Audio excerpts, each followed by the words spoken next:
UN 본부가 완전히 뒤집어졌습니다. 70년간 철벽처럼 굳건했던 서구 선진국들의 아성이 단 하루 만에 산산조각 난 자리, 그 폐허 위에는 대한민국이라는 이름이 압도적인 1위로 타오르고 있었습니다. 이건 유행이 아닙니다. 국장님, 이건 분명 우리가 상상도 못한 뭔가가 일어나고 있어요. 젊은 직원의 절규가 얼어붙은 사무실을 뒤흔들며 모두의 심장을 관통했습니다. 그는 이 충격적인 현상이 단순한 집게차거나 일시적 신드롬이 아님을 온몸으로 직감했습니다. 눈물과 전율, 그리고 그 압도적인 통계 뒤에 감춰진 진실은 대체 무엇일까요? 그 경악스러운 이야기, 지금 시작합니다. 저는 라파엘 브리노입니다. 제네바 UN 본부에서 국제협력 전략을 담당한 지 어느덧 30년이 흘렀네요. 동료들은 저를 차갑고 분석적인 사람이라고 부르곤 합니다. 며칠 전 오전, 평소처럼 이메일을 확인하던 중 하나의 문서가 제 시선을 사로잡았습니다. 연례 글로벌 프로젝트 영향력 평가 보고서였죠. 각국이 진행한 국제원조 사업의 효과를 종합 분석한 자료입니다. 뜨거운 에스프레소를 홀짝이며 문서를 클릭했습니다. 그 순간 제 손에서 머그잔이 흔들렸습니다. 최우수 평가국 대한민국, 목표 달성도 94%, 현지 호응도 98%, 여러 번 화면을 확대했다, 축소했다를 반복했습니다. 착각이라고 믿고 싶었죠. 지난 30년 동안 이 순위는 미국, 독일, 북유럽 국가들의 전유물이었습니다. 그런데 느닷없이 한국이 정상에 올랐다고? 그것도 이런 격차로? 집게 차고일 거야. 당장 통계 검증팀에 내선을 걸었습니다. 방금 받은 평가 보고서 말인데 뭔가 계산이 잘못된 것 같으니 재확인 부탁하네. 잠시 뒤 전해진 답변은 저를 더욱 혼란스럽게 만들었습니다. 브리노 국장님, 3중으로 교차 검증 완료했습니다. 정확한 수치입니다. 한국이 추진한 23개 사업 중 22개가 계획을 넘어서는 성과를 냈네요. 저는 등받이에 몸을 묻었습니다. 납득이 안 됐죠. 한국이라고? 성장세가 눈부시긴 해도 국제원조 영역에서 기존 강국들을 압도한다는 게 가능한 일인가? 그 순간 제 조수가 다급하게 문을 두드렸습니다. 국장님, 시급히 확인하실 영상이 있습니다. 그녀가 건넨 스마트패드에서 동영상이 재생됐습니다. UN 회의장을 배경으로 한 청년이 화면에 등장했습니다. 그의 볼은 눈물로 얼룩져 있었죠. 전 하버드 공공정책대학원을 최우등으로 마쳤습니다. 옥스퍼드에서 개발경제학 박사 학위도 받았고요. 평생 꿈이 UN에서 의미 있는 개발 사업을 이끄는 거였습니다. 그런데 그는 숨을 가다듬느라 잠시 멈췄습니다. 한국이 이끄는 혁신 프로젝트 참여가 거절됐다는 통보를 받았습니다. 대신 기존 방식의 유럽 주도 사업에 배치됐죠. 예전 같았으면 감사했을 텐데 이젠 다릅니다. 오직 한국식 프로젝트만이 실질적 변화를 이끌어내고 있으니까요. 그는 테이블 위에 봉투를 올려놓았습니다. 한국 팀과 함께할 수 없다면 무의미합니다. 사직하겠습니다. 화면이 꺼졌지만 저는 멍하니 앉아 있었습니다. 조수가 낮은 목소리로 설명을 이었죠. 이 영상이 온라인에 공개된 지 하루 만에 1000만 뷰를 돌파했습니다. 공유 횟수만 30만이 넘고요. 반응들이 폭발적입니다. 대다수가 그의 결정에 함한다는 입장이에요. 저는 댓글 창을 훑어내렸습니다. 한국 프로젝트 지원 떨어지고 멘탈 와르르,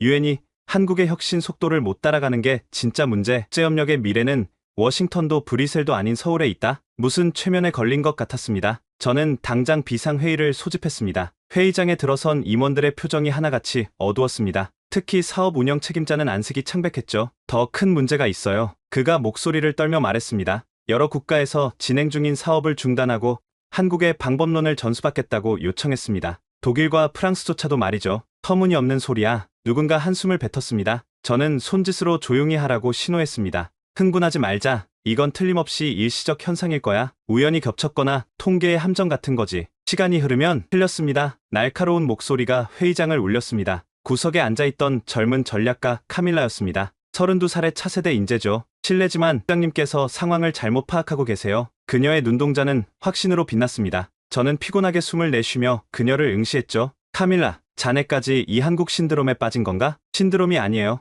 국장님, 그녀가 확고하게 대답했습니다. 지난 분기 동안 한국 사업 현장을 직접 방문 조사했어요. 그들이 어떻게 불가능해 보이는 목표를 현실로 만드는지 두 눈으로 목격했습니다. 그래서 뭘 봤는데? 제가 팔을 꼬며 물었습니다. 우간다 정수시설 사업 기억하시죠? 10년 넘게 표류하던 그 프로젝트를 한국팀이 반년 만에 완성했어요. 방글라데시 디지털 교육, 한국이 구축한 원격 학습 플랫폼 덕분에 문맹률이 12개월 만에 반토막 났고요. 그녀가 서류를 꺼내려 하자 저는 제스처로 그만두라고 했습니다. 됐네. 하지만 그건 단지 운 좋은 몇 가지 케이스일 뿐이야. 운이라고요? 카밀라의 톤이 올라갔습니다. 국장님, 한국은 지금 국제원조의 규칙 자체를 다시 쓰고 있어요. 카밀라의 눈빛은 젊은 세대 특유의 열정으로 타오르고 있었습니다. 평소 침착하고 신중하던 그녀가 이토록 격앙된 모습은 처음 봤죠. 국장님, 이건 케이팝이나 드라마 때문이 아닙니다. 한국에서는 지금 인류의 미래를 바꿀 무언가가 일어나고 있어요. 저는 깊게 숨을 들이쉬었습니다. 카밀라, 감정적으로 반응하지 말게. 우리는 객관적 데이터와 검증된 사실을 바탕으로 그럼 데이터를 보여드리죠. 그녀는 노트북을 열고 화면을 프로젝터에 연결했습니다. 차트와 그래프들이 나타났죠. 작년 한국의 인공지능 특허 출원 세계 1위, 의료 로봇 수술 성공률 98%로 세계 최고, 탄소 중립 기술 개발 속도 미국의 3배. 이게 단순한 유행입니까? 그래도 그건 기술적 성과일 뿐이야. 제가 반박했습니다. UN 직원들이 그런 것 때문에 기술적 성과요? 카밀라가 제 말을 잘랐습니다. 국장님은 정말 모르시는군요. 한국의 기술은 단순한 기술이 아니에요. 그들은 기술의 영혼을 불어넣었습니다. 무슨 시적인 표현은 다. 아프리카 우간다의 한 마을 이야기를 들려드릴게요. 그녀는 새로운 슬라이드를 띄웠습니다. 작년에 극심한 가뭄으로 아이들이 죽어가고 있었죠. 유엔도 선진국들도 손을 놓고 있었습니다. 그런데 한국의 한 스타트업이 났어요. 사진 속에는 메마른 땅에 설치된 이상한 장치들이 보였습니다. 공기 중 수분을 모아 물을 만드는 장치였습니다. 하루에 1000리터씩 태양광으로 작동하고요. 그들은 이 기술을 무료로 제공했습니다. 특허도 포기했어요. 왜 그랬을까요? 카밀라는 다음 사진을 보여줬습니다. 맑은 물을 마시며 환하게 웃는 아이들의 모습이었죠. 그들의 대답은 간단했습니다. 목마른 아이들을 보고 어떻게 돈을 생각할 수 있냐고요? 이게 바로 한국이 하는 일입니다. 기술로 생명을 살리고 이익보다 인류애를 선택하는 것. 회의실이 조용해졌습니다. 하지만 저는 여전히 납득할 수 없었죠. 그래도 한두 가지 사례로 전체를 판단할 순 없네. 이건 너무 감상적이라고요? 카밀라의 목소리가 떨렸습니다. 국장님, 우리 유엔이 지난 70년간 무엇을 위해 존재했습니까? 세계 평화? 인권 신장? 빈곤 퇴치? 그런데 실제로 그걸 행동으로 옮기는 나라가 나타났는데 감상적이라고요? 그녀는 노트북을 닫았습니다. 저도 한국 파견을 신청했습니다. 그곳에서 진짜 변화를 만들고 싶거든요. 회의실에서 보고서나 쓰는 게 아니라 그 말을 마지막으로 카밀라는 회의실을 나갔습니다. 무거운 침묵이 흘렀죠. 젊은 세대의 이상주의야. 누군가가 어색하게 웃으며 말했습니다. 현실을 모르는 거지. 하지만 그 순간 제 핸드폰이 울렸습니다. 사무총장실에서 온 전화였죠. 라파엘, 지금 당장 내 사무실로 와주게. 사무총장의 목소리는 심각했습니다. 뭔가 큰일이 벌어지고 있다는 예감이 들었죠. 사무총장실에 들어서자 놀라운 광경이 펼쳐졌습니다. 전 세계 사무소장들이 화상으로 연결되어 있었고 모두들 당황한 표정이었죠. 라파엘, 사태가 심각해. 사무총장이 말했습니다. 뉴욕 본부에서도 비슷한 일이 벌어지고 있어. 한국 프로젝트 참여를 요구하는 직원들의 청원서가 3,000명을 넘었다네. 3,000명이요? 아프리카 본부는 더 심각해. 케냐 나이로비 소장이 화면 너머로 말했습니다. 여기선 한국과 협력하는 프로젝트가 아니면 아예 지원자가 없어요. 도쿄 사무소장도 거들었습니다. 일본에서도 마찬가지입니다. 젊은 직원들이 한국식 방법론 교육을 최우선으로 요구하고 있어요. 사무총장이 내게 시선을 고정했습니다. 라파엘, 자네가 직접 한국에 가서 조사해주게. 도대체 그곳에서 무슨 일이 벌어지고 있는지, 그리고 48시간 안에 보고서를 제출하게. 이건 명령일세. 사무총장실을 나온 저는 곧바로 조사팀을 구성해야 했습니다. 제가 가장 먼저 떠올린 사람들은 웨이롱과 타케시였죠. 중국과 일본 출신의 베테랑 외교관들로 아시아 정세에 정통한 전문가들이었습니다. 점심시간, 우리는 본부 근처 레스토랑에서 만났습니다. 제가 한국 조사 임무에 대해 설명하자 두 사람의 반응은 예상대로였습니다. 웨이롱이 먼저 코웃음을 쳤습니다. 라파엘, 그게 뭐가 그리 놀라운가? 한국의 마케팅 전략에 넘어간 것뿐이야. K-팝처럼 말이지. 타케시도 거들었습니다. 맞아요. 우리 일본도 한때 그런 시절이 있었죠. 80년대에는 모두가 도쿄를 동경했으니까. 하지만 거품은 결국 꺼지는 법입니다. 그래도 이번은 좀 다른 것 같은데. 제가 조심스럽게 말했습니다. UN 프로젝트 성과 평가에서 한국이 1위를 했다고. 성공률이 94%라니. 94%. 웨이롱이 젓가락을 내려놓았습니다. 그건 불가능해. 분명 통계 조작이 있을 거야. 작은 나라들이 자주 쓰는 수법이지. 하지만 제가 보여준 자료는 부인할 수 없는 사실이었습니다. 아프리카 식수 개발 프로젝트, 동남아 재난 구호 시스템, 남미 교육 인프라 구축. 한국이 주도한 모든 프로젝트가 예상을 뛰어넘는 성과를 거두고 있었죠. 이상하네. 타케시가 인상을 찌푸렸습니다. 한국의 경제 규모로는 이런 대규모 프로젝트를 동시에 진행할 여력이 없을 텐데. 그것보다 더 이상한 건 웨이롱이 스마트폰을 들어 보였습니다. 내 조카가 베이징 대학 수석 졸업생인데 UN 인턴십보다 한국 기업 인턴십을 선택했대. 미쳤다고 했더니 이렇게 답하더군. 한국에서는 미래를 만들지만 UN에서는 과거를 관리한다고. 우리 셋은 잠시 침묵했습니다. 그래도 이건 일시적일 거야. 타케시가 와인잔을 들며 말했습니다. 한류 열풍처럼 곧 식을 거라고. 실체 없는 환상이지. 동감이야. 웨이롱이 맞장구 쳤습니다. 우리 중국이나 일본이 가진 깊이와 역사를 한국이 어떻게 따라오겠어? 그저 서구의 기술을 잘 포장한 것뿐이야. 하지만 저는 그들의 확신이 오히려 불안하게 느껴졌습니다. 혹시 우리가 뭔가 중요한 걸 놓치고 있는 건 아닐까? 그래도 직접 가서 확인은 해봐야겠지. 제가 말했습니다. 너희들도 함께 가지. 웨이롱이 씁쓸하게 웃었습니다. 어차피 선택의 여지가 없잖아. 사무총장 명령이니까. 한국 애들이 뭘 그리 대단하게 했는지 보자고. 타케시가 냉소적으로 말했습니다. 분명 실망스러울 거야. 저녁이 되어 집으로 돌아온 저는 한국 관련 자료들을 다시 검토했습니다. 그러다 한 가지 특이한 점을 발견했죠. 한국 프로젝트에 참여한 현지인들의 인터뷰였습니다. 그들은 우리를 도와주러 온 게 아니라 친구가 되러 왔어요. 한국 팀은 우리의 말을 들어줬어요. 처음으로요. 그들은 답을 가지고 오지 않았어요. 우리와 함께 답을 찾았죠. 이상했습니다. 보통 선진국 원조팀들에 대한 평가와는 완전히 달랐거든요. 다음날 아침 출발 준비를 하는데 카밀라가 찾아왔습니다. 국장님, 한국에 가신다면서요? 그래, 자네도 함께 가겠나? 당연하죠. 그녀의 눈이 빛났습니다. 제가 한국에서 본 것들을 국장님께도 보여드리고 싶어요.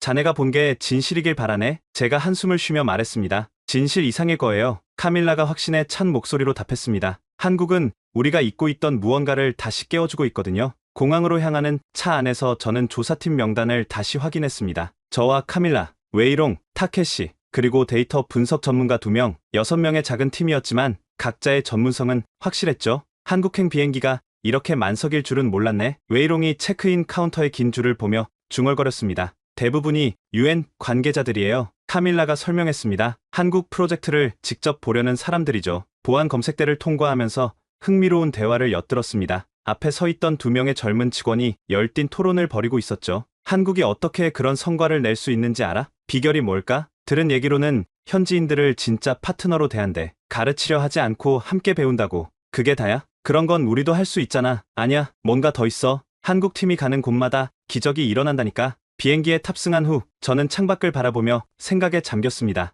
기적이라 과연 그런 게 존재할까요? 국장님, 옆자리에 카밀라가 태블릿을 건넸습니다. 이걸 보셔야 할 것 같아요. 화면에는 실시간으로 올라오는 소식이 있었습니다. 필리핀에서 한국팀이 주도한 태풍 피해 복구 프로젝트가 예정보다 3달 빨리 완료됐다는 내용이었죠. 현지 주민 만족도는 100%였습니다. 100%라니 타케시가 뒤에서 비웃었습니다. 조작 아니면 협박이겠지. 하지만 그 아래 올라온 현지 주민의 영상 메시지는 진짜처럼 보였습니다. 눈물을 흘리며 감사 인사를 전하는 노인, 새로 지어진 학교에서 뛰노는 아이들, 깨끗한 물이 나오는 수도를 보며 기뻐하는 주민들. 이게 다 연출일 순 없잖아. 제가 혼잣말처럼 중얼거렸습니다. 14시간의 긴 비행 끝에 우리는 인천공항에 도착했습니다. 그리고 첫 발을 내딛는 순간부터 뭔가 다르다는 걸 느꼈죠. 어서 오세요. UN 조사팀이시죠? 한국 외교부에서 나온 젊은 직원이 우리를 맞이했습니다. 그녀의 이름은 박서윤이었죠. 네, 맞습니다. 혹시 통역이 필요한가요? 제가 물었습니다. 아니요, 영어로 진행하겠습니다. 하지만 한국어로 듣고 싶으신 분이 계시다면. 서윤이 미소를 지었습니다. 공항을 나와 서울로 향하는 차 안에서 서윤이 설명을 시작했습니다. 먼저 UN 한국 사무소를 방문하실 예정입니다. 그곳에서 현재 진행 중인 프로젝트들을 브리핑 받으실 거예요. 그 다음엔 잠깐 웨이롱이 끼어들었습니다. 우리가 보고 싶은 걸 보여주는 게 아니라 우리가 선택하게 해주시죠. 물론입니다. 서윤이 당황하지 않고 답했습니다. 이건 제안일 뿐이에요. 어디든 가고 싶은 곳이 있다면 말씀해 주세요. 한국이 실패한 프로젝트도 볼 수 있나요? 타케시가 도발적으로 물었습니다. 당연하죠. 서윤의 대답은 의외로 담담했습니다. 실패에서 배운 것들이 더 중요하니까요. 저희의 초기 시도들도 숨기지 않고 보여드릴게요. 이런 투명함은 예상 밖이었습니다. 보통 조사를 받는 쪽은 성공만 보여주려 하거든요. 호텔에 짐을 푼 후 우리는 첫 공식 일정을 시작했습니다. UN 한국 사무소는 서울 도심의 현대적인 건물에 있었는데 들어서자마자 특이한 점을 발견했죠. 벽면 가득 붙어 있는 사진들. 그런데 정치인이나 고위 관료들의 사진이 아니었습니다. 프로젝트에 참여한 현지 주민들, 자원봉사자들, 심지어 실패한 프로젝트의 사진까지 있었죠. 왜 실패한 프로젝트 사진도 걸어놨죠? 제가 물었습니다. 실패도 우리의 일부니까요. 한국 사무소장이 대답했습니다. 그 실패가 없었다면 지금의 성공도 없었을 거예요. 회의실에 들어서자 이미 여러 명의 직원들이 기다리고 있었습니다. 그런데 이상했죠. 모두가 너무 젊어 보였거든요. 평균 연령이 32입니다. 소장이 제 표정을 읽었는지 설명했습니다. 경험보다 열정을, 권위보다 창의성을 중시하죠. 그래서 이런 성과를 낼 수 있었다고? 웨이롱이 의심스럽게 물었습니다. 아니요. 한 젊은 직원이 대답했습니다. 우리가 특별해서가 아니라 우리가 믿는 가치가 특별하기 때문이에요. 인천공항에서 서울 시내로 이동한 후 잠시 호텔에서 짐을 풀고 UN 한국 사무소로 향했습니다. 회의실에서 브리핑이 시작되자 프로젝터의 지도가 떠올랐습니다. 전 세계에 흩어진 붉은 점들이 반짝이고 있었죠. 현재 한국이 주도하거나 참여하고 있는 프로젝트들입니다. 젊은 프로젝트 매니저가 설명했습니다. 총 53개국 127개 프로젝트가 진행 중이죠. 잠깐, 한국의 국제개발 예산으로 어떻게 이런 규모가 가능하죠? 타케시가 날카롭게 물었습니다. 좋은 질문입니다. 매니저가 미소 지었습니다.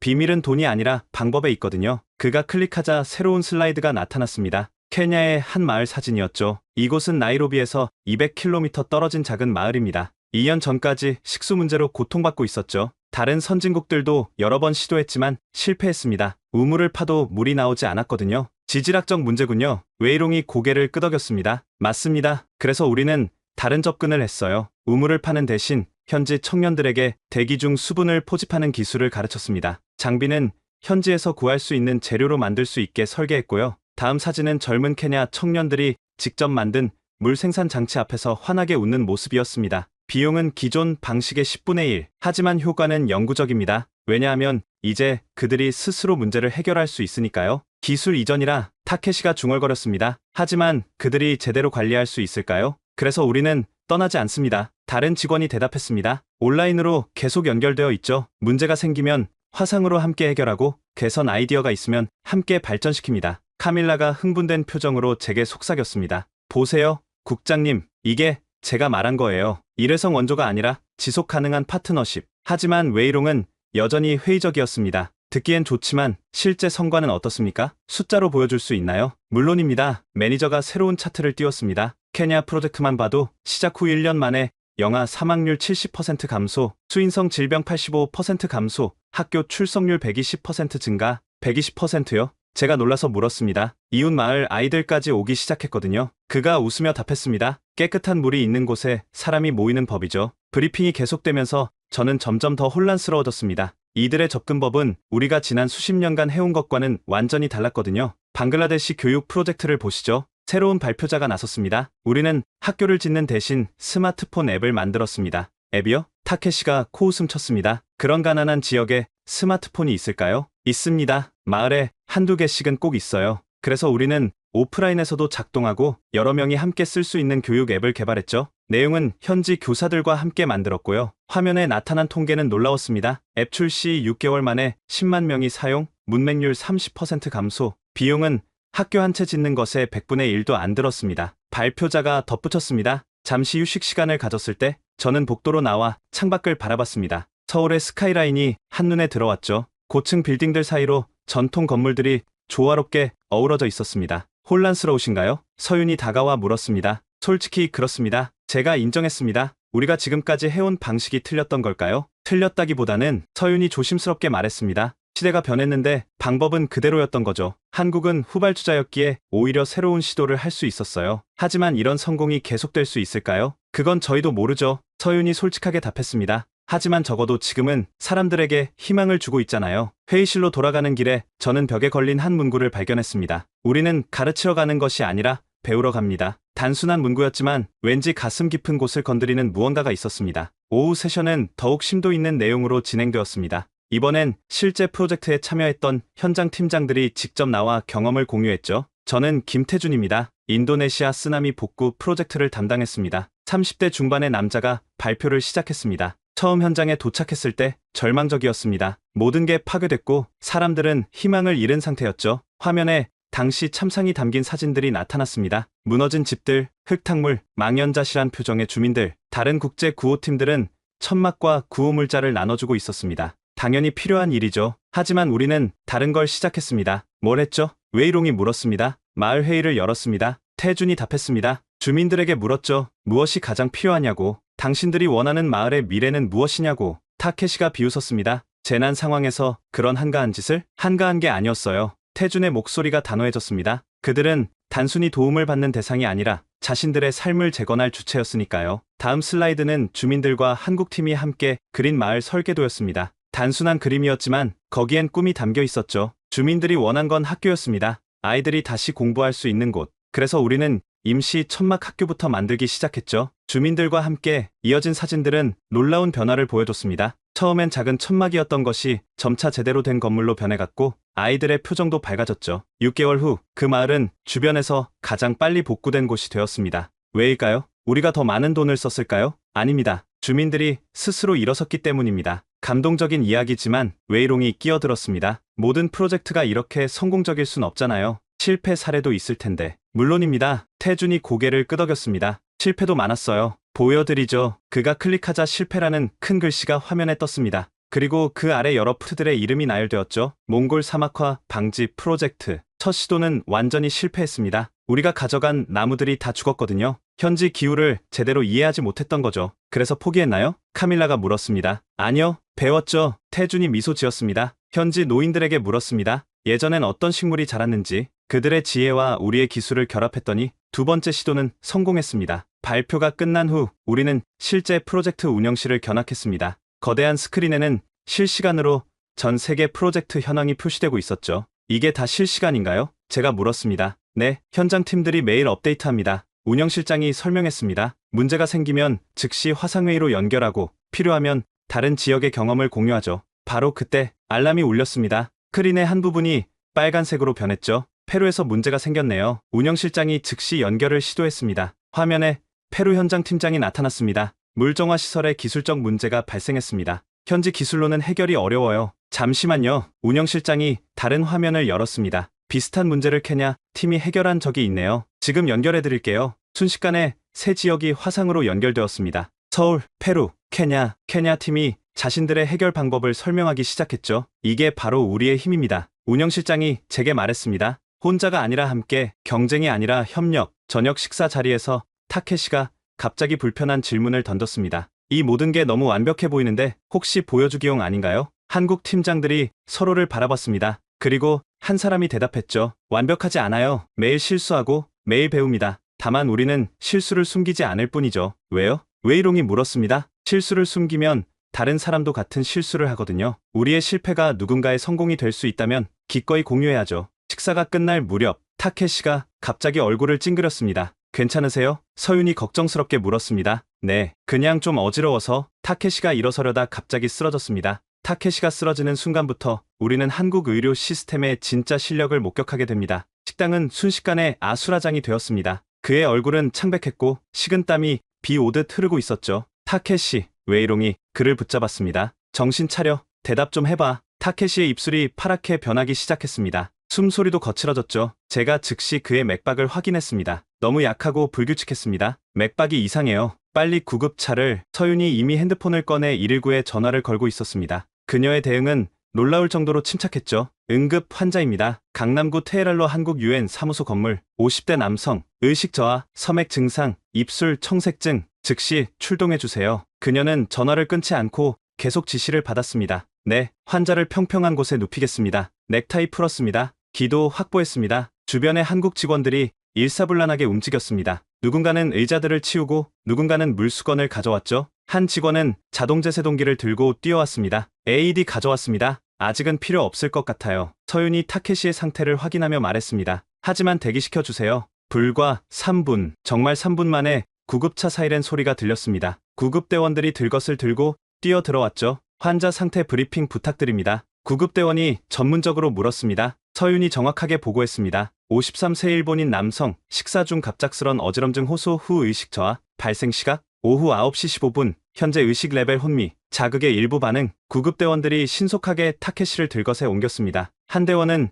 심전도를 부착하고 다른 대원은 산소 마스크를 씌웠죠. 심방세동 확인, 혈압 90에 60, 산소 포화도 89%. 구급대원이 무전으로 보고했습니다. 삼성서울병원 응급실로 이송합니다. 도착 예정 시각 7분. 저희도 같이 가겠습니다. 제가 말했습니다. 한 분만 탑승 가능합니다. 구급대원이 답했습니다. 제가 가겠습니다. 웨이롱이 나섰습니다. 타케시와 가장 오래 알고 지냈으니까요. 나머지는 택시로 뒤따르기로 했습니다. 구급차가 출발하자마자 서윤이 또 다른 전화를 걸었죠. 일본 대사관입니다. 긴급 상황이에요. 타케시 야마모토 씨가 응급실로 이송 중입니다. 택시 안에서 카밀라가 불안한 표정으로 말했습니다. 타케시 씨, 평소에 건강 문제가 있었나요? 모르겠어요. 제가 고개를 저었습니다. 늘 건강해 보였는데. 서윤이 설명했습니다. 한국의 응급 의료 시스템은 세계 최고 수준이에요. 특히 심장 질환은 골든타임 내 처치율이 95%가 넘죠. 걱정 마세요. 하지만 그녀의 안심시키려는 말과 달리 제 마음은 무거웠습니다. 타케시가 그토록 비판하던 한국에서 이런 일이 생기다니. 병원에 도착했을 때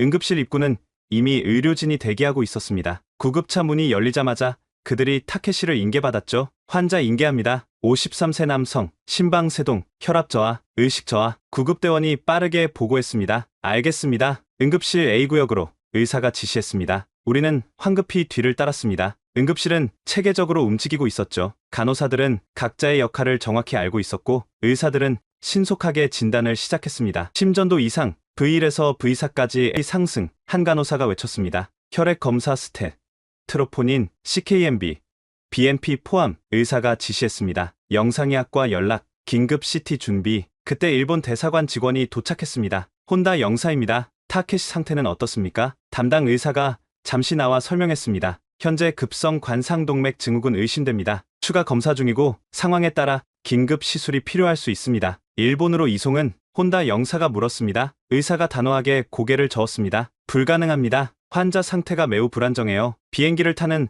순간 기압 변화로 악화될 가능성이 높습니다. 그럼 일본에서 의료진을? 시간이 없습니다. 의사가 단호하게 말했습니다. 지금 당장 처치하지 않으면 생명이 위험합니다. 골든타임은 1시간 남았습니다. 혼다 영사의 얼굴이 창백해졌습니다. 한국 의료진을 믿어도 될까요? 그때 간호사가 급하게 뛰어왔습니다. 선생님, 검사 결과 나왔습니다. 트로포닌 수치 이상 상승, 급성 심근경색 확실합니다. 의사가 즉시 돌아섰습니다. 심혈관 조영실 준비, 스텐트 시술 준비, 마취과 대기. 그가 우리를 돌아봤습니다. 급성 심근경색입니다. 즉시 시술해야 합니다. 의서가 필요한데 제가 서명하겠습니다. 혼다 영사가 떨리는 손으로 펜을 잡았습니다. 다른 선택이 없잖습니까? 하지만 그 순간 상황이 급변했습니다. 환자 의식 잃었습니다. 간호사가 외쳤습니다. 심실세동. 다른 간호사가 모니터를 보며 소리쳤습니다. CPR 시작. 에피네프린 1mg 정맥 주사. 의사가 지시했습니다. 순식간에 의료진이 타케시를 둘러쌌습니다. 한 의사가 가슴 압박을 시작했고 간호사는 엠브백으로 인공호흡을 했죠.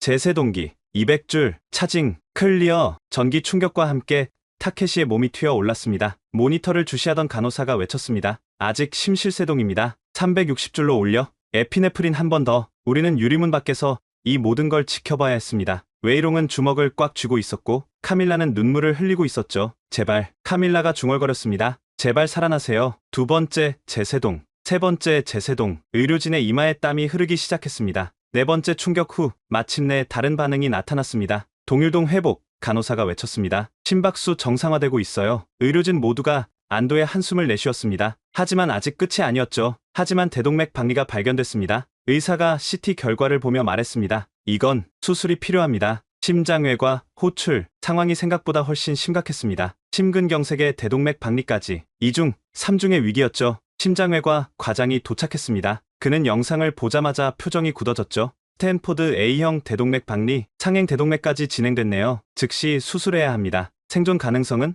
혼다 영사가 떨리는 목소리로 물었습니다. 과장이 우리를 똑바로 바라봤습니다. 지금 수술하면 70%, 1시간 늦으면 50%, 2시간 늦으면 30% 이하입니다. 그럼 수술해 주세요. 혼다 영사가 간신히 말했습니다. 부탁드립니다. 과장이 고개를 끄덕였습니다. 최선을 다하겠습니다. 우리 팀은 작년에만 이런 수술을 150건 이상 성공시켰습니다. 믿어주세요. 수술 준비가 시작되었습니다. 놀라운 건 그 속도였죠. 마치 모든 부서가 하나의 유기체처럼 움직였습니다. 수술실 7번 준비 완료. 체외순환팀 대기 중. 혈액은행에서 A형 RH- 혈액 10유닛 준비. 마취과 도착. 중환자실 병상 확보. 불과 20분 만에 모든 준비가 끝났습니다. 캐시가 수술실로 이송되기 직전 잠깐 의식이 돌아왔습니다. 그의 눈이 천천히 떠졌고 우리를 발견하곤 힘겹게 입을 열었습니다. 미안. 그가 거의 들리지 않는 목소리로 말했습니다. 내가 한국을 그토록 무시했는데 지금은 그런 말 하지 마세요. 카밀라가 그의 손을 꼭 잡았습니다. 꼭 건강하게 나오세요. 우리가 기다릴게요. 타케시의 눈에 눈물이 고였습니다. 한국이 날 살려주려고. 당연한 일입니다. 담당 의사가 부드럽게 말했습니다. 환자의 국적이 어디든 우리의 사명은 생명을 구하는 것이니까요. 수술실 문이 닫히고 붉은 불이 켜졌습니다. 수술 중이라는 표시가 우리의 마음을 더욱 무겁게 했죠. 대기실의 벽면 모니터에는 수술 진행 상황이 실시간으로 표시되기 시작했습니다. 21시 47분 수술 시작, 21시 52분 마취 완료, 22시 5분 개용 시작. 이렇게 상세하게 보여주나요? 제가 놀라서 물었습니다. 서윤이 설명했습니다. 보호자의 알 권리를 존중하는 거예요. 물론 원하지 않으면 끌 수도 있지만 대부분은 알고 싶어 하시더라고요. 웨이롱이 의자에 깊숙이 앉으며 한숨을 쉬었습니다. 타케시가 점심때 한국 의료를 비판했던 게 엊그제 같은데? 이런 아이러니가 운명인가 봐요. 카밀라가 조용히 말했습니다. 어쩌면 이것도 타케시 씨가 배워야 할 교훈인지도. 혼다 영사는 계속 전화를 받고 있었습니다. 일본 정부, 타케시의 가족, UN 일본 대표부 모두가 상황을 주시하고 있었죠.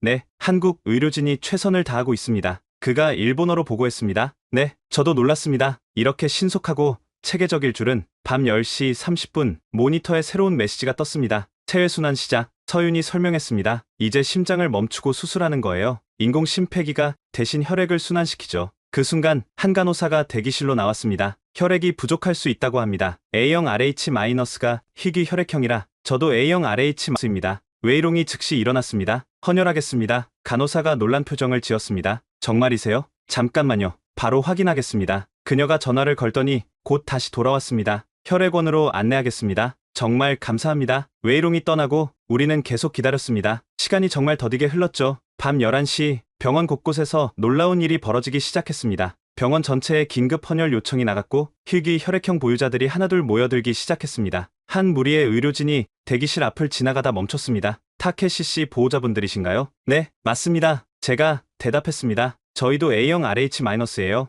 헌혈하러 가는 길입니다. 젊은 레지던트가 말했습니다. 선배님이 수술 중이신데 혈액이 부족하면 안 되니까요. 선배님이라니? 카밀라가 물었습니다. 심장외과 과장님이요. 한국 최고의 대동맥 전문가세요. 타케시 씨는 최고의 의사에게 수술받고 계십니다. 그들이 떠난 후 또 다른 그룹이 나타났습니다. 이번엔 병원 행정 직원들이었죠. 우리도 헌혈하러 갑니다. 한 직원이 말했습니다. 외국인 환자든 한국인 환자든 상관없어요. 생명은 똑같이 소중하니까요. 저는 벅차오르는 감정을 억누르기 힘들었습니다. 타케시를 모르는 사람들이 단지 생명을 구하기 위해 자발적으로 피를 나누고 있었던 것이죠. 밤 11시 30분 모니터가 업데이트되었습니다. 대동맥 치환 진행 중. 그때 수술실에서 한 간호사가 나왔습니다. 우리는 모두 긴장했죠. 경과는 순조롭습니다. 하지만 예상보다 손상 범위가 넓어서 시간이 더 걸릴 것 같아요. 얼마나 더? 혼다 영사가 물었습니다. 2~3시간 정도요. 과장님이 정말 섬세하게 수술하고 계세요. 걱정 마세요. 간호사가 돌아가려다 멈춰섰습니다. 그리고 인공지능 수술 보조 시스템이 큰 도움이 되고 있대요. 실시간으로 혈관 상태를 분석하고 최적의 봉합 위치를 제안한다고 하네요. 인공지능이 수술을? 제가 놀라서 물었습니다. 보조예요. 간호사가 설명했습니다. 최종 결정은 의사가 하지만 AI가 제공하는 정보가 정확도를 크게 높여주죠. 특히 이런 복잡한 수술에서는 더욱 그렇고요. 자정이 넘었습니다. 피로가 몰려왔지만 아무도 자리를 뜨지 않았죠. 그때 뜻밖의 방문객이 도착했습니다. 병원장이었습니다. 이런 시간에 죄송합니다. 병원장이 정중하게 인사했습니다. 타케시 씨 상태가 걱정되어 직접 왔습니다. 병원장님이 직접? 혼다 영사가 놀랐습니다. 당연하죠. 외국인 환자, 그것도 UN 관계자의 응급수술이니까요. 우리 병원의 명예가 걸린 일입니다. 아니, 그가 고개를 저었습니다. 그보다 중요한 건 한 사람의 생명이 걸린 일이죠. 병원장은 직접 수술실에 연락을 취했습니다. 과장님, 상황은 어떻습니까? 네, 알겠습니다. 필요한 건 뭐든 말씀하세요. 그가 전화를 끊고 우리를 돌아봤습니다. 수술은 순조롭게 진행 중입니다. 다만 광범위한 대동맥 치환이 필요해서 시간이 걸리고 있어요. 우리 과장은 아시아에서 이런 수술을 가장 많이 성공시킨 의사입니다. 믿고 기다려주세요. 새벽 1시 웨이롱이 헌혈을 마치고 돌아왔습니다. 그의 얼굴은 창백했지만 표정은 밝았죠. 400cc 뽑았어요. 다른 직원들도 줄 서서 헌혈하더군요. 정말 놀라웠어요. 한국인들이? 카밀라가 물었습니다. 네, 심지어 환자 보호자들도 있었어요. 자기 가족도 아픈데 남을 위해 헌혈하다니. 새벽 2시 중요한 고비가 왔습니다. 모니터에 긴급 메시지가 떴죠. 추가 혈관 손상 발견 수술 범위 확대. 혼다 영사의 얼굴이 창백해졌습니다. 설마 위험한 건가요? 바로 그때 수술실에서 다른 의사가 나왔습니다. 걱정 마세요. 예상 범위 내입니다. 과장님이 철저하게 확인하다가 발견한 거예요. 오히려 지금 발견해서 다행이죠. 놓쳤다면 나중에 큰 문제가 될 뻔했어요. 그래도 우리를 믿어주세요. 의사가 진지하게 말했습니다. 우리는 타케시 씨를 우리 가족처럼 생각하고 수술하고 있습니다. 새벽 3시 병원 카페테리아 직원이 커피와 샌드위치를 가져왔습니다. 병원장님이 보내셨어요. 밤새 기다리시느라 힘드실 텐데 조금이라도 드세요. 감사합니다. 제가 인사했습니다. 직원이 떠나려다 돌아섰습니다. 저도 아까 헌혈했어요. 일본 분이든 한국 분이든 생명은 다 똑같잖아요. 꼭 건강하게 회복하시길 빌게요. 이런 작은 배려들이 계속 이어졌습니다. 담요를 가져다주는 간호사, 대기실 온도를 조절해주는 직원, 심지어 청소 직원까지도 조용히 일하며 우리를 배려했죠. 새벽 4시 드디어 고대하던 소식이 왔습니다. 대동맥 치환 완료, 심장 재박동 시작. 모두가 숨을 죽였습니다. 이제 가장 중요한 순간이었죠. 체외순환을 중단하고 심장이 스스로 뛰어야 하는 시점. 5분이 10분처럼 느껴졌습니다. 그리고 마침내 심장 자발 박동 확인 안정적. 대기실에 안도의 한숨이 흘렀습니다. 카밀라는 기쁨의 눈물을 흘렸고 웨이롱은 주먹을 불끈 쥐며 예스를 외쳤죠. 하지만 아직 끝이 아니었습니다. 새벽 4시 30분 갑작스러운 알람이 울렸습니다. 부정맥 발생 응급 처치 중. 순간 대기실의 공기가 얼어붙었습니다. 혼다 영사는 거의 쓰러질 것 같았죠. 10분간 아무 소식이 없었습니다. 그 10분이 10시간처럼 느껴졌죠. 마침내 업데이트가 왔습니다. 부정맥 조절 완료, 상태 안정화. 새벽 5시 수술이 시작된 지 7시간이 넘었습니다. 우리는 모두 지쳐 있었지만 아무도 포기하지 않았죠. 그때 수술실 문이 열렸습니다. 심장외과 과장이 직접 나왔습니다. 그의 수술복은 땀으로 흠뻑 젖어 있었고 얼굴엔 극도의 피로가 보였지만 그의 눈은 빛나고 있었죠. 수술은 성공적이었습니다. 그 한마디에 모두가 환호했습니다. 웨이롱과 카밀라는 서로 껴안았고 혼다 영사는 눈물을 흘렸죠. 과장이 자세히 설명했습니다. 예상보다 손상이 광범위했지만 모두 성공적으로 치료했습니다. 인공혈관으로 대동맥을 제거했고 심장 기능도 정상입니다. 정말 감사합니다. 혼다 영사가 깊이 고개를 숙였습니다. 과장이 피곤한 미소를 지었습니다. 아직 안심하긴 이릅니다. 다음 24시간이 진짜 고비예요. 하지만 우리가 끝까지 최선을 다할 테니 걱정 마세요. 선생님은 이제 쉬셔야. 아뇨. 과장이 고개를 저었습니다. 타케시 씨가 중환자실에서 안정될 때까지는 제가 직접 지켜볼 겁니다. 제 환자니까요. 타케시가 중환자실로 옮겨졌습니다. 우리는 유리창 너머로 그를 볼 수 있었죠. 온몸에 각종 기계가 연결되어 있었지만 살아 있었습니다. 아침 6시 첫 번째 의식 확인 시간이었습니다. 간호사가 타케시를 조심스럽게 깨웠죠. 타케시 씨, 들리세요? 손가락을 움직여보세요. 기적처럼 타케시의 손가락이 미세하게 움직였습니다. 의식 회복 확인. 간호사가 밝게 외쳤습니다. 중환자실 의료진이 박수를 쳤습니다. 밤새 지켜본 그들도 진심으로 기뻐하고 있었죠. 아침 7시 교대 시간이었지만 밤새 수술에 참여한 의료진 중 많은 이들이 남아 있었습니다. 왜 안 가세요? 제가 한 간호사에게 물었습니다. 타케시 씨가 완전히 안정될 때까지는 보고 싶어서요. 그녀가 답했습니다. 우리가 함께 살린 생명이잖아요. 아침 8시 타케시가 완전히 의식을 회복했습니다. 그는 힘겹게 눈을 뜨고 주변을 둘러봤죠. 과장이 직접 그에게 다가갔습니다. 타케시 씨, 수술은 성공적이었습니다. 이제 회복만 하시면 됩니다. 타케시의 눈에서 눈물이 흘렀습니다. 그는 말을 하려 했지만 목소리가 나오지 않았죠. 대신 그는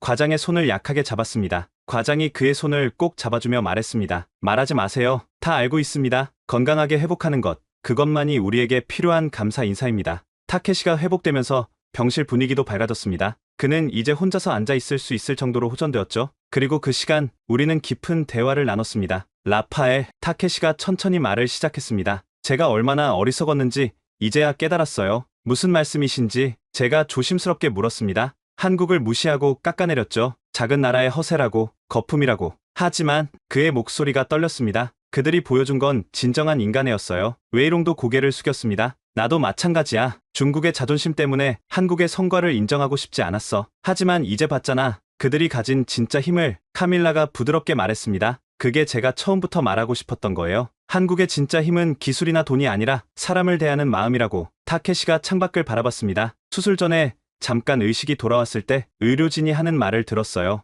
꼭 살려내겠다고, 포기하지 않겠다고. 그들은 날 그저 일본인이 아닌 한 명의 소중한 생명으로 봤어요. 그때 주치의가 회진을 왔습니다. 타케시가 그를 붙잡았죠. 선생님, 왜 그렇게까지 해주셨습니까? 전 한국을 비판하던 사람인데. 주치의가 온화하게 웃었습니다. 의사에게 환자의 국적이나 신념은 중요하지 않아요. 중요한 건 생명이죠. 그리고 그가 잠시 멈췄다가 이었습니다. 한국도 과거에 많은 도움을 받았어요. 6.25 전쟁 때 유엔군이 왔고 개발 시기엔 국제 원조를 받았죠. 이제 우리가 갚을 차례인 거예요. 은혜를 갚는다. 타케시가 중얼거렸습니다. 아니, 은혜를 나누는 거죠. 주치의가 정정했습니다. 받은 것을 돌려주는 게 아니라 더 큰 선순환을 만드는 거예요. 주치의가 나간 후 우리는 한동안 침묵했습니다. 각자 깊은 생각에 잠긴 듯 했죠. 이제 알겠어. 웨이롱이 먼저 입을 열었습니다. 왜 젊은이들이 한국에서 일하고 싶어 하는지. 그들은 여기서 일의 의미를 찾는 거야. 단순히 성과를 내는 게 아니라 세상을 바꾸는 일을 하는 거지. 맞아요. 카밀라가 동의했습니다. 한국 프로젝트들이 성공하는 이유도 그거예요.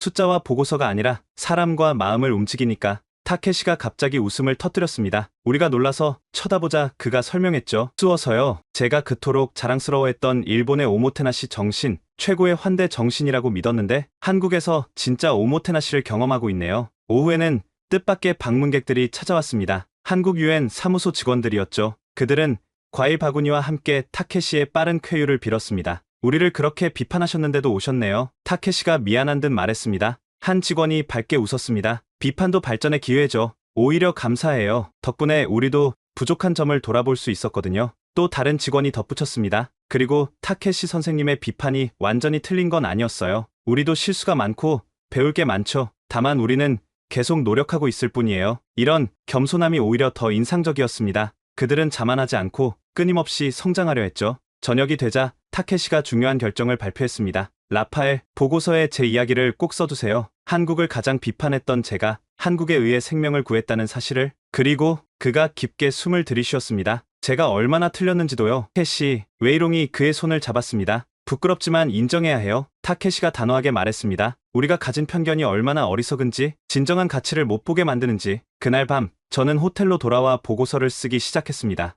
하지만 첫 문장을 쓰는 게 쉽지 않았죠. 어떻게 시작해야 할까? 결국 저는 이렇게 썼습니다. 한국의 진정한 힘은 GDP나 기술력에 있지 않다. 그들의 힘은 인간에 대한 존중과 헌신, 그리고 받은 것을 나누려는 아름다운 마음에서 나온다. 일주일 후 타케시는 퇴원할 수 있을 정도로 회복했습니다. 우리는 마지막으로 한국 유엔 사무소에서 종합 브리핑을 받기로 했죠. 회의실에 들어서자 뜻밖의 광경이 펼쳐졌습니다. 전 세계 유엔 사무소가 화상으로 연결되어 있었고 사무총장까지 참여하고 있었죠. 라파엘, 중간 보고를 받았네. 사무총장이 화면 너머로 말했습니다. 충격적이면서도 희망적이더군. 제가 일어서서 지난 일주일간의 경험을 보고했습니다. 한국의 혁신적인 프로젝트 방식, 현지인을 파트너로 대하는 태도, 그리고 타케시의 사건까지. 특히 타케시 사건은 우리에게 중요한 교훈을 줍니다. 제가 강조했습니다. 한국은 단순히 성과를 내는 나라가 아니라 진정한 국제협력의 정신을 실천하는 나라입니다. 뉴욕 본부의 한 임원이 질문했습니다. 그렇다면 한국의 방식을 전면 도입해야 한다는 건가요? 아닙니다. 제가 고개를 저었습니다. 한국의 성공을